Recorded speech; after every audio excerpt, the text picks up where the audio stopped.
Hello, everybody. You know me. Okay, no, you don't, but you know who I am. I'm Issa J, your Smarks Wrestling Alliance heavyweight champion. And, well, WWE Raw just recently happened, like Monday. It was not that recent. I'm sorry, guys. I've been really busy on a bunch of productions lately, so I know these are coming late. I'm sorry, but at least they're coming. At least they're getting to you. All right, let's get right into WWE Raw. Another note: I'm sorry that Francesca Bettinelli isn't with me this week. She is off on vacation right now for Mardi Gras. So when she gets back next week, everything is gonna be back to normal. Yeah, it's been a crazy week. So yeah, guys, and yeah, I know Mardi Gras isn't until the next Monday, Tuesday, but it's this whole thing. Don't worry about it.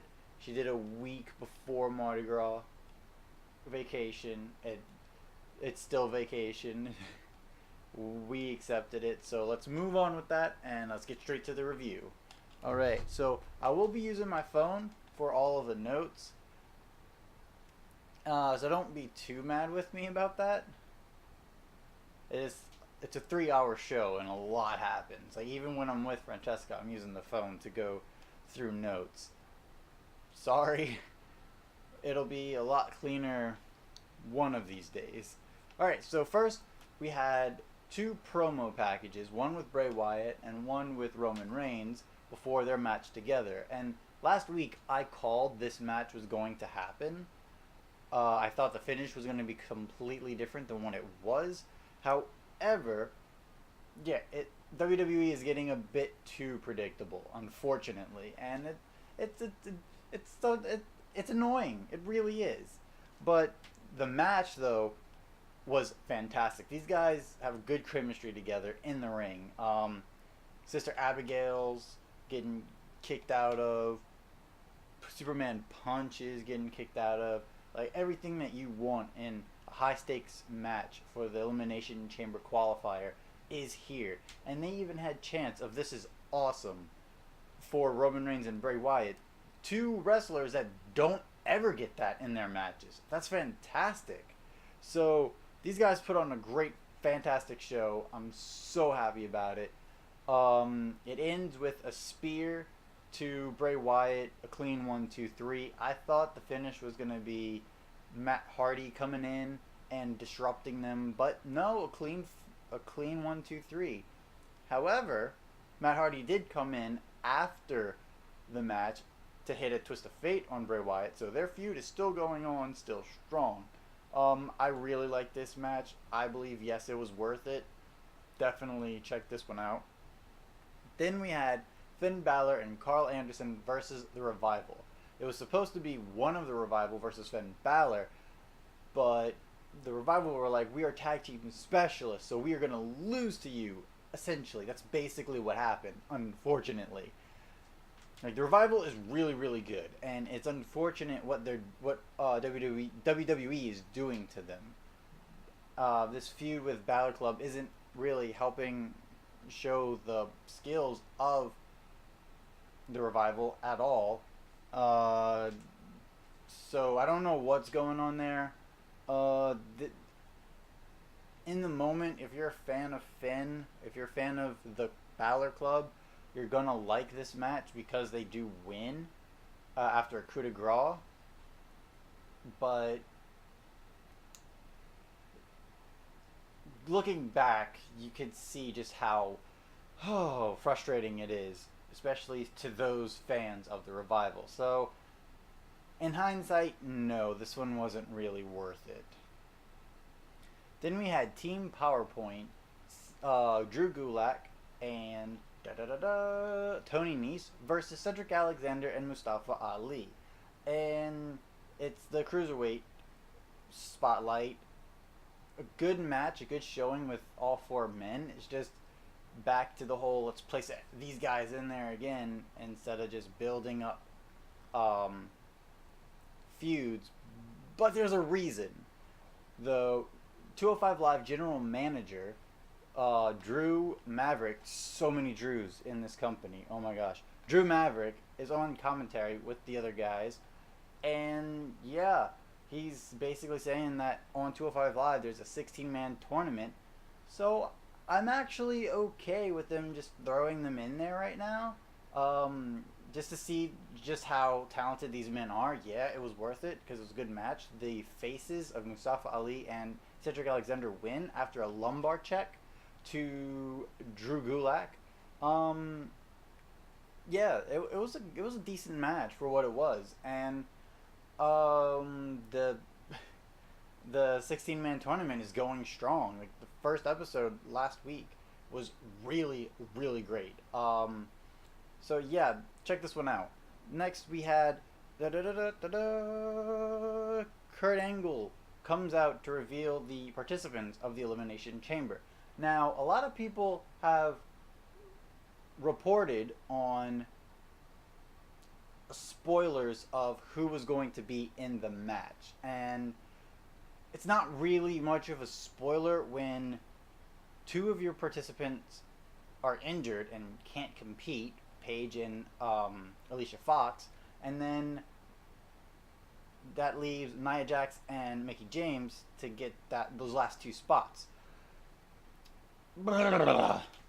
There was rumors that it was going to be Nia Jax instead of Mickie James, but I guess at the last minute, Mickie James got that fifth spot. So the participants are, of course, Alexa Bliss defending with Mickie James, Sasha Banks, Bayley, Mandy Rose, and Sonya Deville, all in the first ever Women's Elimination Chamber. And I think this is going to be a pretty interesting match. I actually think that these women could do a lot of great in this match. This is the type of match that anything can happen, really. I love the Elimination Chamber. I love elimination style matches. So the Battle Royales, the Royal Rumble, the Elimination Chamber, the Survivor Series matches. These are the type of matches that I absolutely love watching because it has higher stakes than just one person winning after pinning. You have to do more, and someone who eliminated everybody could still be eliminated at the final moment. The suspense. I love the suspense of these matches. However, I really dig the participants that they chosen. I'm sorry, Kurt, that you couldn't get Elimination Chamber out in your segment. It was a bit awkward. But then Alexa Bliss comes out and says, hey, why are you being sexist, Kurt? We have Brock Lesnar just sitting on the sidelines doing nothing, and I have to defend my title? Oh, great heel work by Alexa Bliss. She is bloody fantastic. Yeah, this little segment was worth it. Then we had Asuka versus Bayley, and they actually did a lot with the women this episode, and this match was bloody fantastic. Bayley had so many moments where it looked like she was about to win, and so many moments where it looked like she was going to go heel on Asuka. Asuka, such a fantastic competitor. I loved her in the NXT matches that I was able to see her in, and yeah, this was a great match. Asuka does get the win with the armbar, making Bayley tap. It was a good match. It really was. And heck, go watch this one to support these women. Then we had The Miz versus Apollo Crews, the next Elimination Chamber qualifying match. And Apollo Crews worked really well with The Miz. They had a couple times where it was like, oh, drat, Apollo has this really good advantage. Is he going to actually get the win? No, after a skull-crushing finale, The Miz does get the win over Apollo, but Apollo looked really good in this match. And Titus Worldwide, he is benefiting so much for that stable. I absolutely love this stable, and I hope that they actually do push them to get the titles one day, because that would be fantastic to make them a tag team champions. I love Dana Brooke as the statistic analysis. It's just great stuff. But yeah, this is a great match. The Miz and Apollo Crews tears the house down. Definitely go check this one out. It was worth it. Then we had The Shield, kinda, Roman Reigns and Seth Rollins versus The Bar after a couple of backstage segments with Seth and Jason Jordan. At first, you see Jason and Seth talking to each other, saying, "Hey, I'm gonna be ready. Don't you worry. It's not gonna be like the Royal Rumble." Then in the next segment, Jason Jordan comes to Seth Rollins with Kurt Angle and is like, "Hey, I went to the doctors because I felt something weird in my neck. I'm not cleared to wrestle. Something messed up." And Seth was upset. But then here comes Roman Reigns to save the day. And these guys put on a great match. Of course they did. Of course they did. The Bar was looking great as the heels. Roman and Seth were doing so good together. These guys have fantastic chemistry. Before the ending started to happen, Jason Jordan comes out to help out Seth and Roman and try to help get that win. Tripping up Cesaro, getting Seth onto the ring apron. It was really good. It was really good storytelling. It ends when the Bar is like, "You know what? We don't need this. I can tell when we're going to lose. We have the championships. We're getting out of here." So they take their championships. They start walking. But Jason Jordan goes to intercept them. And he's like, "No, no thank you. Get back in that ring. You're finishing this match." But Cesaro goes for a punch. And then Jason Jordan counters and knocks Cesaro. Then the same with Sheamus. Goes for the punch. But Jason Jordan blocks and punches Sheamus. Disqualification. And, yeah. The Bar keeps their titles and actually gets a DQ win. After the match, Seth Rollins is livid, yelling at him, calls him a selfish son of a... It got the crowd popping on that because they were surprised that was allowed. But yeah, guys, this was a really, really good match. Had a controversial finish, which keeps the feud of Jason Jordan and Seth Rollins to becoming a thing. I really enjoyed it. Yes, it was worth it. Then we had Nia Jax versus Vanessa Floyd, and apparently this is a 17-year-old. It was a squash match. Nia Jax wins. No, I did not think it was worth it because I do not like squash matches. It doesn't really showcase a lot of talent in the ring. It's just like, hey, here's a huge force, and here's a huge force. That's it. That's not my kind of match. Never has been. Never will be. So that's why I have to say no, it wasn't worth it. But if you like squash matches, you'll like this one because that's all it was, really. Sonya Deville versus Mickie James is next, and I absolutely have to say, most people hated this match, but I liked it. I actually really did. There was a point where Sonya Deville gets knocked in the face really, really hard, and she is selling. I hope she's selling that nose injury because she was distracted for most of the match after that. It ends with Mickie James getting a quick roll up, and 1, 2, 3, Mickie wins. But then Absolution comes out from the ringside and starts beating up Mickie James. But then Alexa Bliss saves Mickie James, and Mickie James and the crowd and me and everyone is just confused. Like, what the heck is going on here? Because Mickie James is in the Elimination Chamber, obviously this is a way for Alexa Bliss to get some manipulation going, but I love it. A lot of people are like, whoa, this makes no sense. Well, when you go back to Alexa Bliss in SmackDown, she was being coached by Mickie James. And when Alexa Bliss was the SmackDown Women's Champion, Mickie James was right there. Same at the beginning of Raw. When she became the Raw Women's Champion, Mickie James was right there before their fallout. So it does make sense that Alexa Bliss would go save Mickie eventually. But it's not to save face, it is to manipulate. And I actually love I want to see where this takes it all the way to the chamber, because this could be a potential game-changing turn. Either Mickie James wins because she sees it coming, or Alexa Bliss retains because she gets one over on Mickie. Because they've been billing Mickie as pretty dumb, I can only assume Alexa Bliss is going to go over. But I really like where this is going. Do not, absolutely do not give Sasha Banks the championship. I'm sick and tired of her championship run. She is a weak champion. I don't like it. I know everyone's screaming, oh, she's great as a heel. She didn't do a bloody thing as a heel.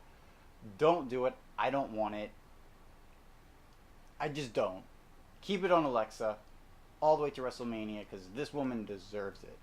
And then we had our main event match, and before the main event we had John Cena do a backstage selfie promo, which was actually really funny, because he'd walk out, he'd stop, he'd walk backwards while still doing his promo, he'd stop, and then he'd walk forward again.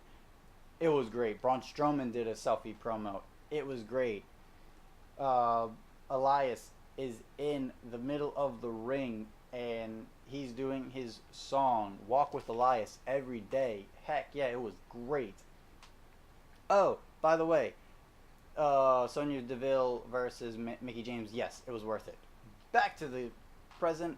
Yeah, dang it, man. This triple threat, Braun Strowman versus John Cena versus Elias, was... I absolutely dug it. I absolutely loved it. It starts off great with Elias being a heel. Just, here's a big dude. Here's John Cena. I'm just gonna go out of the ring for now. He was acting like Edge in a way, where he would wait for his opportunities. And I actually really liked it. It made him seem like a smart heel.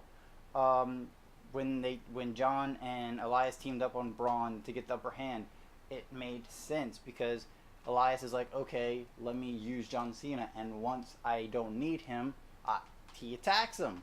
He does. The finish is Braun Strowman getting John Cena, hitting a running power slam, but then Elias runs and chucks Braun Strowman out to get the 1, 2, 3 on John Cena. I absolutely love that finish. I popped so hard.